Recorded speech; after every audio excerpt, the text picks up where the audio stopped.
From the beginning, the essence of this project is to address transition-related issues. Transition in the sense that a report of annual school census for 2018-2019 suggested that a large percentage, about 47% of children who finished primary school do not transit to junior secondary school, and about similar percentage of those who finished junior secondary school do not transit to senior secondary school. And when a situation analysis was conducted, it was found that there are many reasons why children do not transit to secondary school after finishing a primary and then to senior after finishing junior secondary school. Some of the critical reasons were the distance of schools from the neighboring communities. As at then, for every 10 primary school in the state, there are only one catchment junior secondary school. So it means students do trek more than average distance before they could access secondary school. And the national policy has its own standard of the distance that students should trek. For example, a child of primary to junior is not expected to trek more than 5 kilometers, 3 to 5 kilometers to access a school. And a child of senior is not supposed to trek more than 5 to 7 kilometers. So there was distance issue. It means there was no even distribution of schools. The second was even the existing schools as then in Katsina State and other similar states that implement the project, there are many of them that need total renovation of the classrooms. And the project is called Adolescent Girls Initiative for Learning and Empowerment because the target beneficiaries are the girls, but of course boys are also direct beneficiaries in the project. This is one of the reasons why the project is established. So how many schools are you targeting? So in terms of the provision of water and sanitation facilities, all the schools in the state, according to annual school census data of 2019-2020, that's 578 secondary schools are all targeted. So directly, all of these schools were given school improvement grant, which we call small grant. Some of them received 3,700,000. Some of them received 5,200,000, and some of them received up to 6,300,000 in order to provide water and then address toilet-related challenges in the schools. But at each stage, there are a number of schools that are targeted. For example, after the provision of the small grant, the large grant was given to 188 schools across the state who have a population of 400 and above number of students.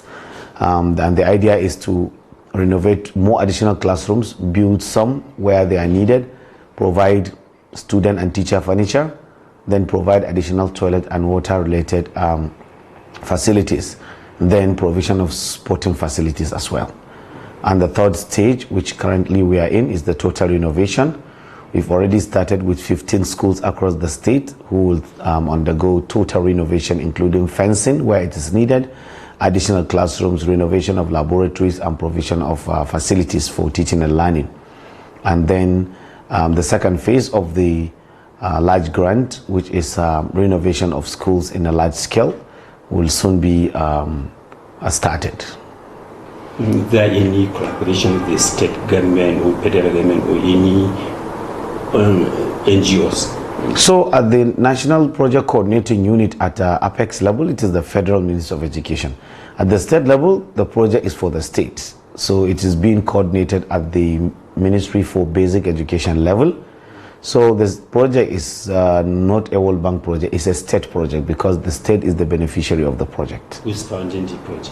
It's the World Bank that funds the project. Exactly. Okay. So in terms of percentage, how many percentage do you cover so far? Because the project is supposed to, in the first phase, last for 5 years, and we are in the third year of implementation, I would say that 65 to 70% of the targeted activities to be implemented in the state have so far been implemented. So what is your call?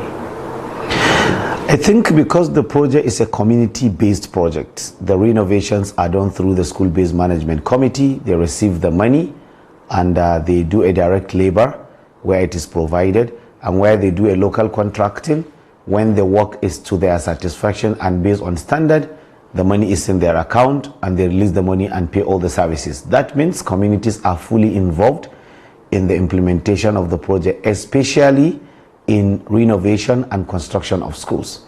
So the call is we need to see more community participation in the business of education. We want to see a scenario where SBMCs would say that we need approval from the state to totally renovate this school with our own money.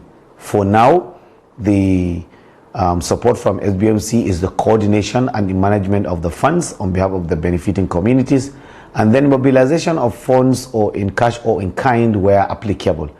However, we need this commitment to increase, because the idea is to start seeing communities taking over ownership of schools in Katsina State, as against the norm of communities constructing school, establishing a community school, and then requesting for government to take over. Gradually, we want to see a situation where government only provide enabling environment and the laws, while communities takes over the management of schools in the interest of the communities.